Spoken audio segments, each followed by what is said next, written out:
Hey guys, new video for Path of Exile 3.24 in Necropolis League, and today we're going to go over the Scion Transcendence Armour Stacker on the endgame, basically min-maxed version. Now this build is actually the tankiest build in the game. There is no builds that exist that can take the amount of hits that this build can, and if we go look on PoE Ninja, you can see if we sort by EHP, there is quite a few other builds that seem like they are tankier, like this champion build here that has 5.1 million EHP. But if we go look in POB, the numbers are sort of lying a little bit, because you could see the max hit he can take is only 246 on Elemental and 52k on Fizz. Whereas our Transcendence build over here has 1.3 million physical max hit and about 716 or like 700 to 780 elemental max hit taken. So, the PoE Ninja, sorting isn't super accurate. And if we look at the next tanky one, which is a Trickster build, that is sort of an int stacking Trickster, we can see that their max hit taken is still quite a lot lower than the Scion version, with only 127k max hit taken on, or I guess we do need to sort of allocate some of these clusters. But yeah, 128k max hit taken compared to the Scion with about, 700. So basically the tankiest build in the game. We could see that these guys here now are actually the Scion armor stackers that are showing up. And these PoE Ninja EHP numbers are a little bit not 100% accurate. You have to go look at the max hit taken, because EHP does account into a lot of other things. We could take a look at, like, say, I don't know what this build is. We could take a look at this Hierophant build. This build is actually having quite a lot of high elemental max hit. A chaos max hit is pretty high, but the Fizz max hit is quite low. So in terms of like overall maximum hit taken, this Scion build is actually winning overall in the numbers. Okay, so quick little TLDR about the build. Basically it's just a armor stacker, aura stacker. And the main two stats we're stacking is going to be aura effect and then fire resistance. So like, why fire resistance? And well, fire resistance is giving us increased armor from our overcapped fire resistance. You can see we have about 740 increased fire resistance. So this is about 650 overcapped. So that's like, what, 650 increased armor, which is quite significant. And then also the fire resistance is giving us a lot of flat life regeneration from the Fire Mastery that gets converted into energy shield regeneration with the Zealot's Oath. And then also we are taking the Guardian Ascendancy on Scion, which gives us notably the 3% increased recovery rate of energy shield. And this gets scaled by aura effect. It's attached to each one of your auras. So the more auras you have, the more increased recovery rate you're going to have.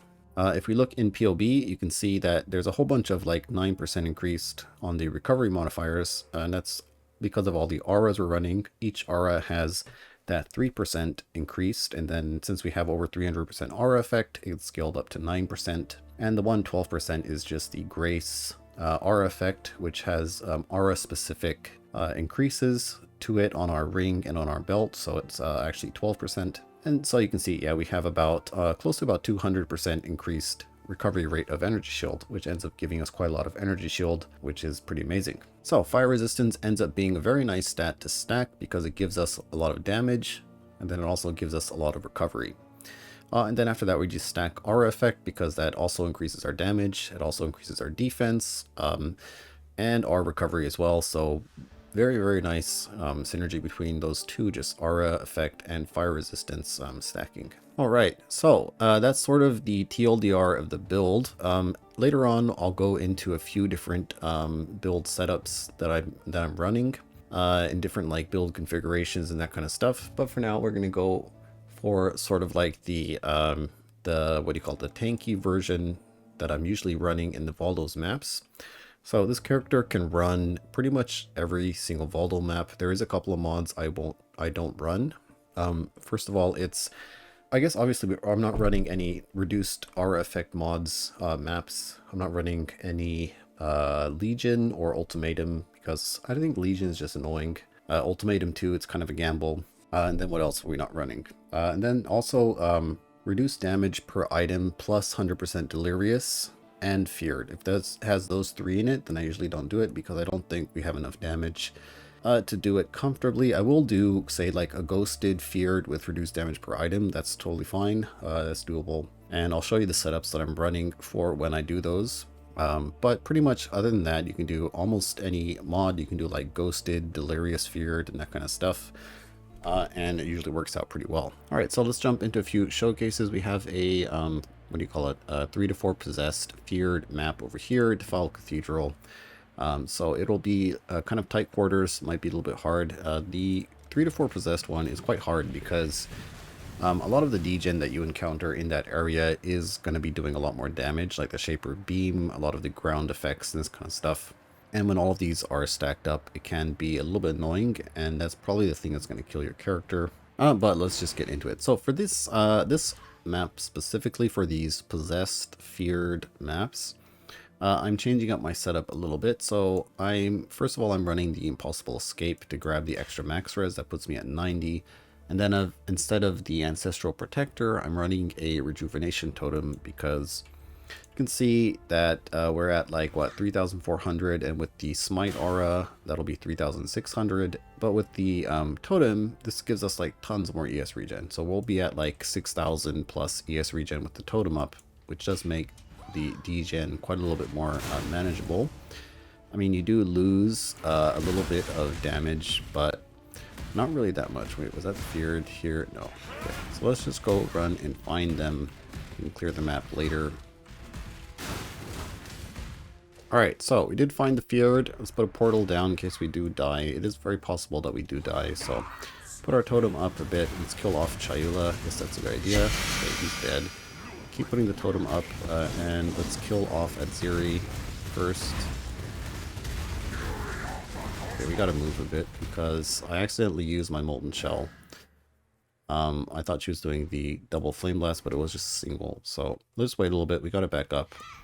Put our totem back, and let's go finish off Adziri.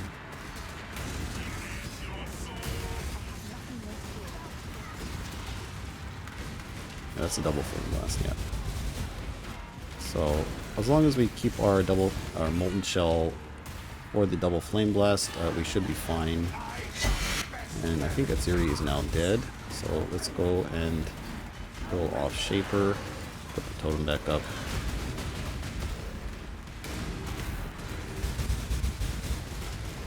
Okay, Shaper is dead, and now the Elder. Okay, it's getting hard to see. And then last, yeah, we got Cortex, so let's kill him off. Alright, so not really that much of a problem, especially with the Rejuve Totem coming in to give us tons of extra regen to survive like the Beam and all the, like the Cortex and the Elder degen, that kind of stuff. Alright, so that was sort of like a Valdo's map, probably one of the harder ones. I think the next hardest from that is going to be a 100% Delirious 3 to 4 Ghosted map, but I mean that's pretty much exactly the same, except they do a little bit more damage, but it just takes a lot longer, right? Because, you know, you're 100% Delirious. All right, so let's go over a couple of different like build configurations, I guess, and before we run all these showcases, because that might take a little bit of time. So like I said, so Rejuvenation Totem, whenever you're doing content when there's a lot of degen, this really does help out. But for the most part, you can run a Ancestral Protector, and you'll be fine. Or you can even just take out the Impossible Escape and put the 2 points that you used over here up here, and then you get a Berserker, or you could say you could use like Berserker, Forbidden Flame and Flesh. That's very nice. You get Berserk. The uptime is actually pretty good. It's only like, what, it's less than 20 seconds to get full rage, so it's pretty nice for like mapping and stuff like that.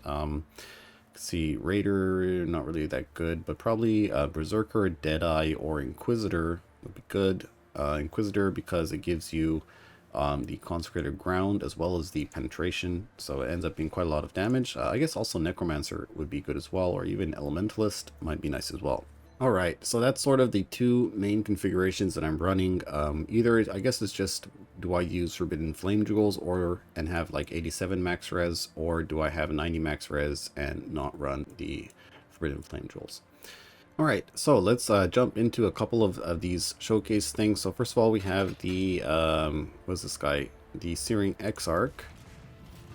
This guy is sort of a pushover, I think. It should be pretty easy. Alright, so let's do a little bit of damage to him, and then sort of like these, I mean, the ball phase, I mean, pretty much like every build in the game can sort of tank these balls. What about if we run into the little fire degen ground puddles? Still not a problem.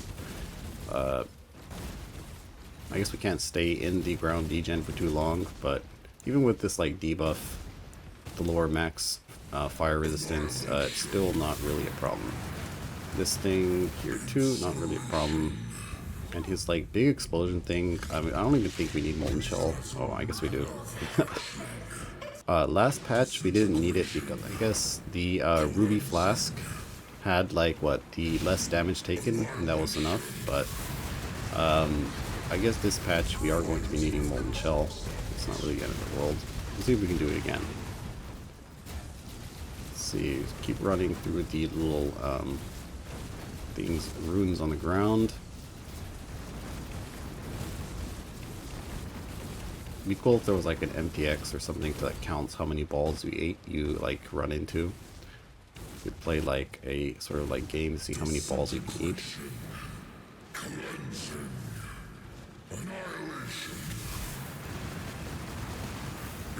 Hopefully he does his like big explosion thing. Alright, so this time we'll pop Molten Shell, and with Molten Shell you can see it's not really a problem, so let's just kill him off real quick. And of course we just get the quarterstaff.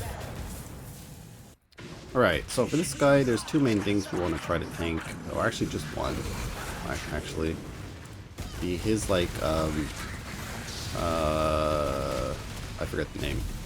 But we'll see when he gets to it. So this thing here, so basically if you wait long enough without standing on these circles, he does a big explosion thing. That this is actually one of the harder hitting abilities in the game.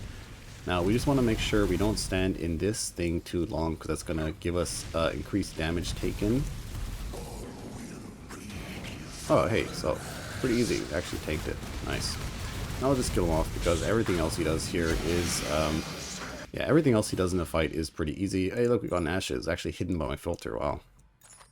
A29, that's not bad. That'll probably sell, right? Well, it's 2 divine. Okay, well, let's try to corrupt it. Alright, let's see. And it's gone. And this fight is a complete joke for this build. I could just stand here for like, I don't know, 10 minutes and I wouldn't die. Just because they can't really do much to kill you in this fight.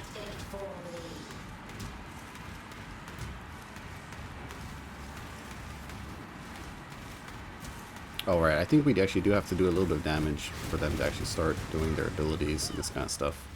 So let's go hit the Shaper a little bit.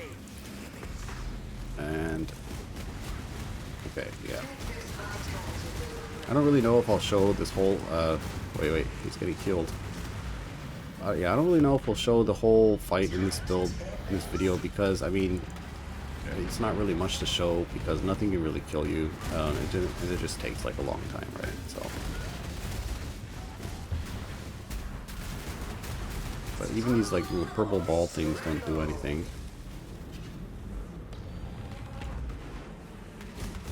Like, who are we supposed to be attacking now? Oh, yeah, this guy.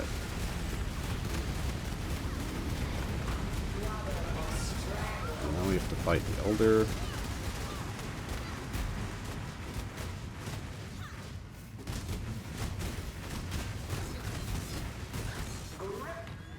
But yeah, that's kind of the fight, guys. Just kind of repeat this over and over again. So we'll go get back to you when we're ready to do the next one. Okay, so let's do, yeah, let's try Sirus. See what Sirus can do. For Sirus, though, I think what we do is we use the Rejuve Totem and see if we can go inside of the storms. I don't really think it's going to be possible. Maybe we can kind of sort of just like walk into them real quick, because with like even with like 8 or 9k ES regen, I was still having trouble in the storms for my last league on the on a different character I played. So I don't really think it's going to be that possible, but we'll see. Alright, so let's see if we can stand in the storms. We have our little totem pole up. We are at 5k ES regen. I don't think this is enough, honestly, but let's just see. No, not really good enough. We can go into, because like the Sirus Storm has 2 layers of damage. As you can see, as we walk into it, another one will appear. And we can sort of go into it a bit, but we can't stay in here indefinitely. The Uber Storms do quite a lot more damage than the regular ones, so something to keep in mind. But let's just keep the totem up, you know, so we can sort of be in them for a little bit.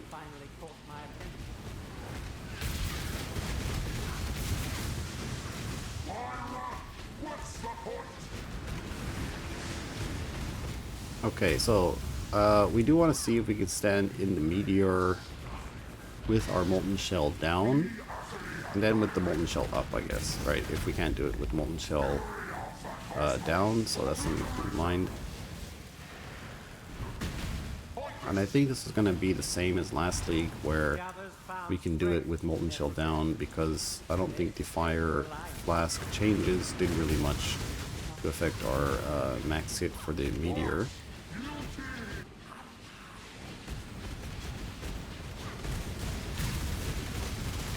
Just want to be sure we don't kill him. Alright. This thing is not really doing that much. Okay, so here we have the meteor. We're going to do it without the molten shell. And it did like 0 damage.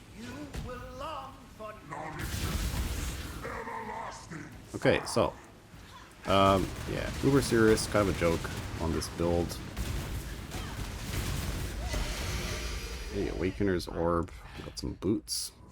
Alright, so last one we have is going to be the Uber Maven, and I don't really think we can do the brain explosion without molten shell. Last league it was possible, but I think this league the removal of the ruby flask reduced damage might actually make it a little bit hard. But let's just see what happens.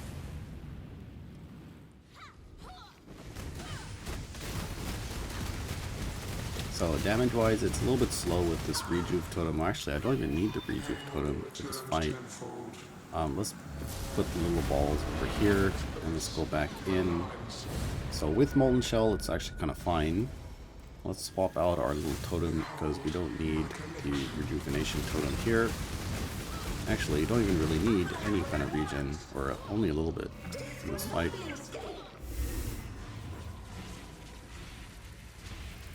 What about this degen? Yeah, we can stand in the degen and it's totally fine. So let's try the memory game. Memory game has a degen. You can see this area here is actually a degen, and then once it reaches here it'll explode. You can see we are slowly degenning, but even without molten shell, I think we didn't even have the Grace Aura active. It is totally fine. Okay, wait, we do need to sort of kill Maven. Totally forgot about that. And let's try to make her do some of her abilities like the brain thing. So let's try the brain explosion without molten shell up. See what happens. Yeah, I don't think we have enough reduced damage to do it without molten shell, but with molten shell it's totally fine. Well, actually, yeah, if we wait, this guy might do one of his like abilities. But yeah, this thing here. Okay, that did like no damage.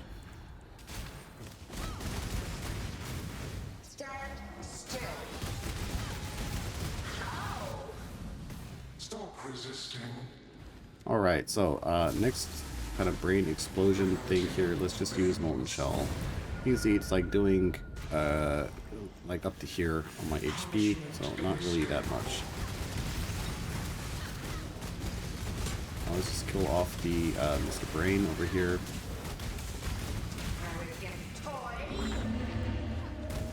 And maybe we can kill Maven too. Oh no, she ran. Okay. probably shouldn't have used the flask, but it doesn't really matter at the end of the day. So Cascade of Pain, yes, he does this. Oh, this thing, okay, not that. Great.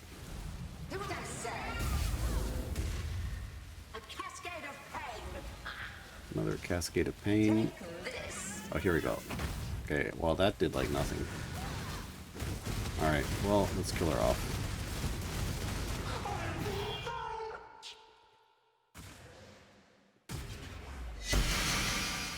Alright, so for those of you who aren't very familiar with how this build works, I'll go over some of the gear and the items and how everything is working, so you guys can understand that a little bit.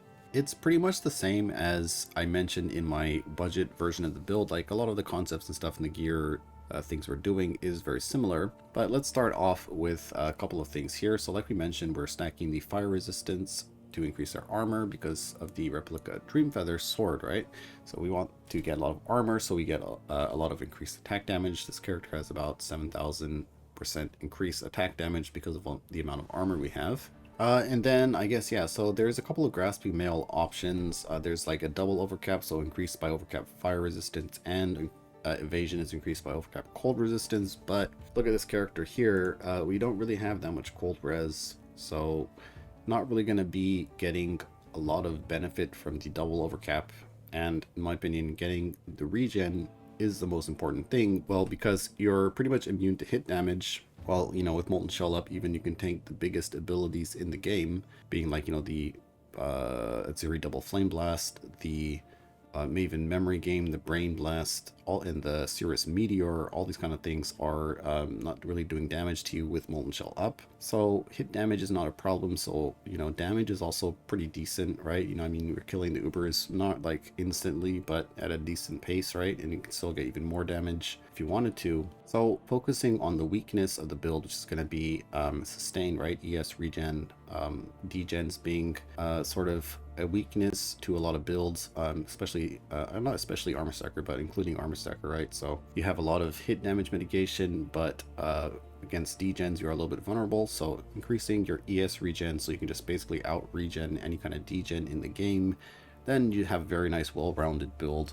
where everything feels really good. And I don't really mind taking 5 seconds longer to kill a boss if I don't have to worry about, you know, standing in some little degen puddle and dying, right? So that's why I prefer the double regen one. This one has flat life regeneration and then has fire resistance, which also gets converted into regen from the fire mastery. And then it also has the unveiled regenerate ES regeneration. All this is scaled by our guardian ascendancy.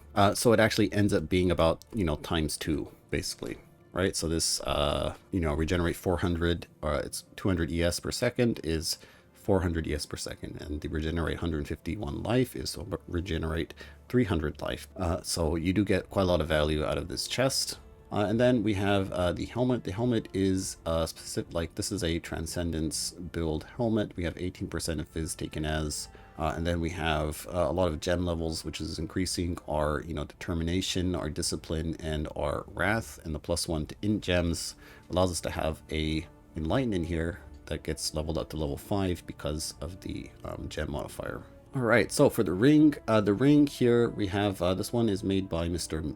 Mickey, and this ring has Grace Determination effect. It also has reduced mana cost of skills, which is quite important to getting our Divine Blessing Grace aura active. Let's see, we do need quite a lot of reduced mana cost of skills. Then it also has, you know, strength, intelligence, which is intelligence being nice for energy shield, and strength is actually quite important because this time around we are pathing all the way down on the right hand side, so that means we're missing out on a lot of strength nodes, and actually we do need a lot of strength for this build. So getting it on the ring is the easiest solution, otherwise you have to go get it on clusters and it's kind of annoying. So and then after that it has, you know, fire resistance, and then it has like reduced mana cost of skills again, and non-channeling skills, which is actually pretty important because that does actually take mana off your Grace aura. So if we didn't have this non-channeling 8, then it would be like, what, 52 costing 52 mana instead of 44. And then also our Molten Strike would be costing a little bit of mana, but now it's actually costing 0 mana on the Molten Strike, so it's very nice. After that, we're using just the Nimbus for the return because of Molten Strike. So we can go over some Molten Strike calculations real quick, go into POB, because a lot of people ask about this. So the way you calculate Molten Strike, there is a Molten Strike calculator webpage you can go Google search. But basically out of our 9 attacks, so we have 4 from the Molten Strike and 5 from the GMP, or the Awakened GMP. Out of our 9 strikes, 3 of them are going to hit. And then we get 9 returns from Nimbus. All 9 returns hit. So basically we end up with 12 hits on average for small targets. Now against the brain, you're probably going to be getting full hits, so you'll probably be doing something like this damage against bigger targets, but on average for small targets, this is what you're going to be getting. And then so we have 12 Molten Strike hits, and then we have 1 melee hit over here, because you can hit with the melee and the balls. So combined, that's kind of how we calculate the damage. So whenever you're calculating Molten Strike DPS, you need to run it through that calculator, see how many hits you have. And basically, because Nimbus returns always hit, you just add whatever number the calculator gives you of hits plus the Nimbus returns, and then you get your total number of hits. So it's kind of interesting. And that's kind of what makes Nimbus so overpowered for Molten Strike, because Molten Strike, out of 9 hits, you only get reliably 3, right? So that's like, what? You're losing 60% of your hits. But Nimbus, all of the returns hit. So you're basically just like tripling your damage by using a Nimbus. Okay, so for the amulet, I'm going for the Utmost amulet because of the +6 to all maximum elemental resistances. This is one of the reasons why we're actually able to hit 90 max res, because we're using the Utmost. Now, Utmost does have some nice damage stats, but it does lose out to a Ashes of the Stars, like something like this. This will end up doing quite a lot more damage, mainly because of the quality, and Molten Strike quality gives you more damage with hits and ailments. So this quality from Ashes of the Stars is actually giving you quite a lot more damage. But we are going to drop some resistances. We're going down to 84. So I guess depending on the content you do, if you don't need 90 max res, then you can just use an Ashes and have a lot more damage. It's up to you. And then I guess, yeah, so for the shield Dawnbreaker, the only really thing you need is the Fizz damage taken as hits. It doesn't even have to be chaos. It can be cold, fire, lightning. And then you do want to, make sure you do get your full Fizz damage converted to elemental. And you can check this in POB. If you go over to the calcs, it'll show like the physical damage that you take. And this number should be 0 basically. And then you can go over here, and in the values, it shows you how much you are converting, and you can just add all that up, make sure it adds up to 100 or 101% if you really want to min max, because when you have over 100% chance of physical damage taken as something else, you can no longer be inflicted by bleed, but it has to be over 100%. Apparently, just kind of weird bug. If you're at exactly 100%, then bleeding can still be inflicted on you, because but if you're at like 101% chance, then it can't be inflicted on you, or some kind of weird interaction like that. There was some Reddit post about it that I read. But anyways, that's kind of like the TLDR. Let's see. So for the replica Dream Feather, mine is like still really bad. It's just the normal Resolute Technique one. Ideally, you want to get the enchant for increased attack speed, and double corrupted for Resolute Technique and attack speed. But kind of lazy. It's only going to add like another 3% DPS to get the enchant, so I'm not really worried about upgrading it yet.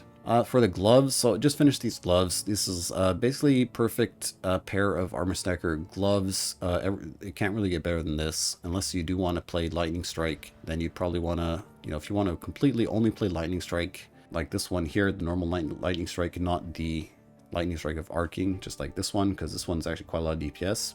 Then you just don't want to get the mark effect, you want to get the pierce. But for Molten Strike, that kind of stuff, these are like the best gloves in the game. Spent a lot making these, and eventually I was using like some really bad ones for the longest time, but finally did upgrade these. And that is sort of the gear, right? Like March of Legion, we got this kind of stuff too, kind of like standard stuff, so I'm not really going to go over this. And let's see, let's go over the flasks. I'm doing a few flask setups right now. So basically now that I have a triple Purity Watcher's Eye, I don't need the, not this one here, I don't need the Taste of Hate flask anymore. So I'm using a Bottled Faith for bossing and that kind of stuff. And then for mapping, I'll use a OSIN to get a little bit of Explode and that kind of stuff. And for other flasks, so I have a Silver Flask with regen, life regen. If I ever go into a map with Reflect, then we'll just put this on like this and we can do reflect maps. Other than that, if I need to go fast, I just use a Quicksilver instead of a Sib Knight, and then I end up getting quite a lot more movement speed. And you see, like, we still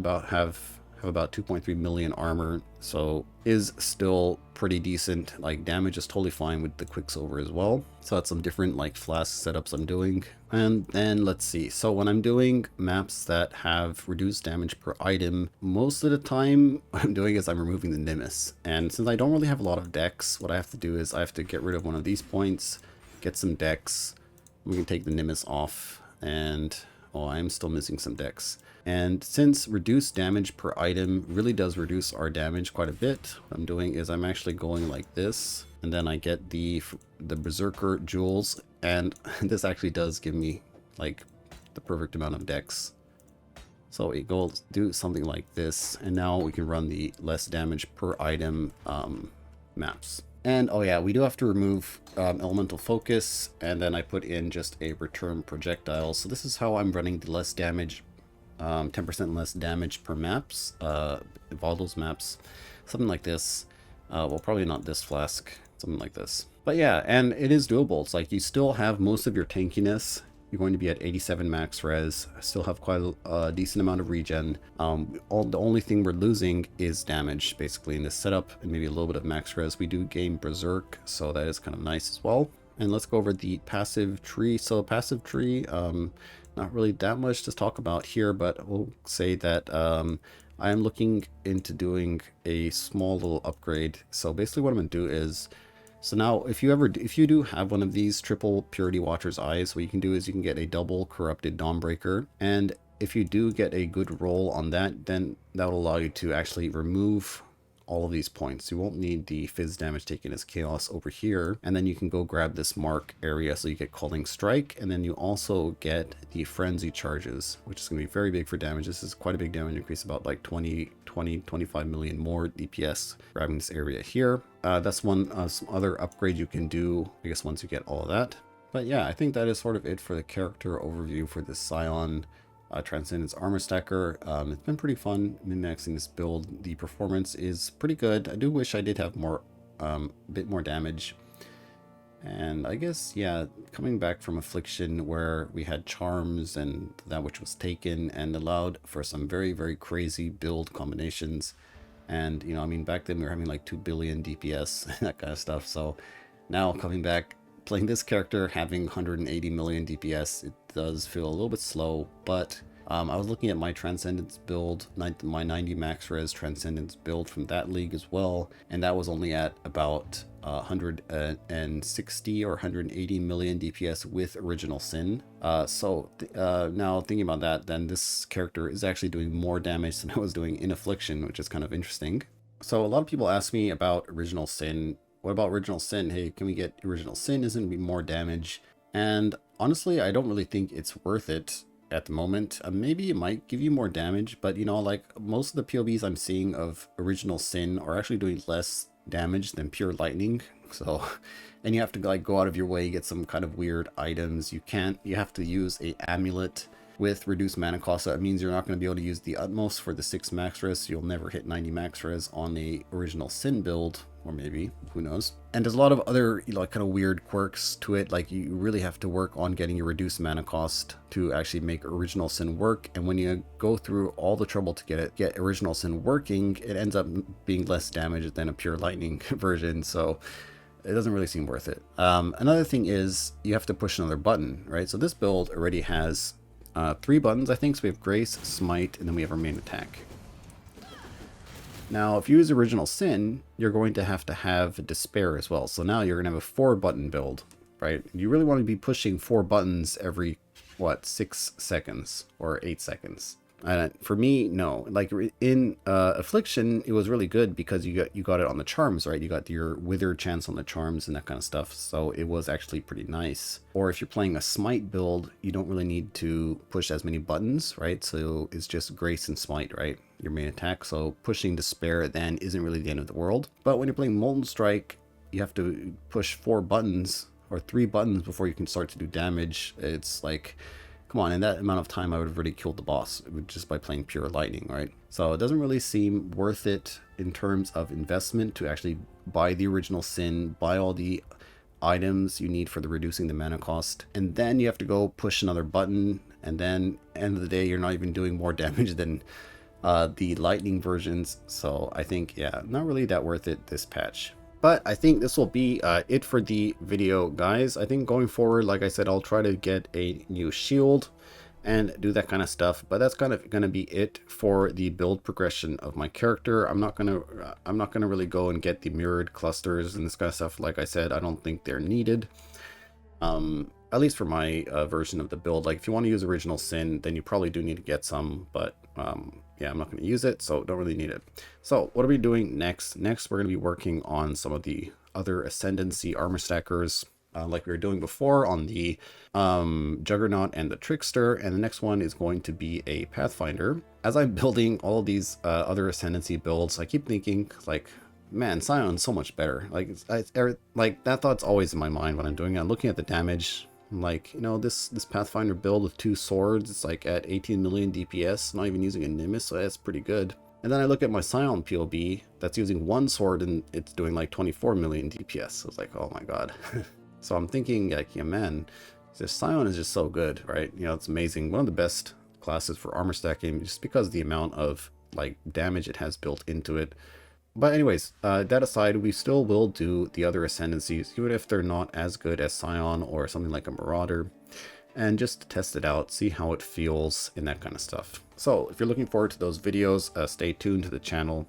And I guess, yeah, thanks for watching, and I'll see you next time, guys.